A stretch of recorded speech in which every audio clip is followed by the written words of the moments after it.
Proper nail application for asphalt shingles.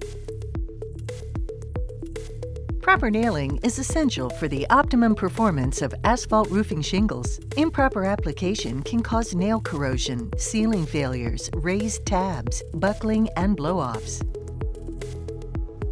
There are three main areas of concern: nail specifications, nail driving methods, and nail placement. First, nail specs. The nails must have a minimum shank diameter of 11 or 12 gauge, a head diameter of at least 3/8 of an inch, and a minimum length of 1 1/4 inch, 2 inches for roof overs. Nails should penetrate 3/4 of an inch into the roof deck.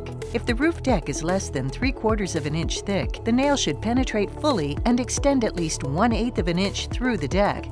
Next, nail driving methods. Nails must be driven by hand with a hammer or with a properly adjusted pneumatic nailer. Improper adjustment of the pneumatic nailer can cause nails to be overdriven or underdriven. Incorrectly driven nails must be repaired immediately. For underdriven nails, tap them down until they are snug against the shingle. Overdriven or crooked nails must be removed at once. Repair the resulting hole with ASTM D4586 compliant asphalt roof cement and place another nail nearby but not in the same spot. If this is not possible, replace the entire shingle.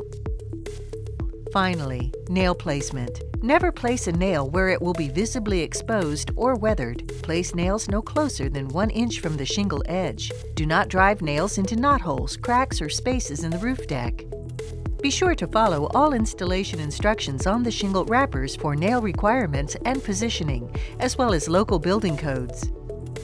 For additional technical information, go to atlasroofing.com/roof-shingles and click on Literature.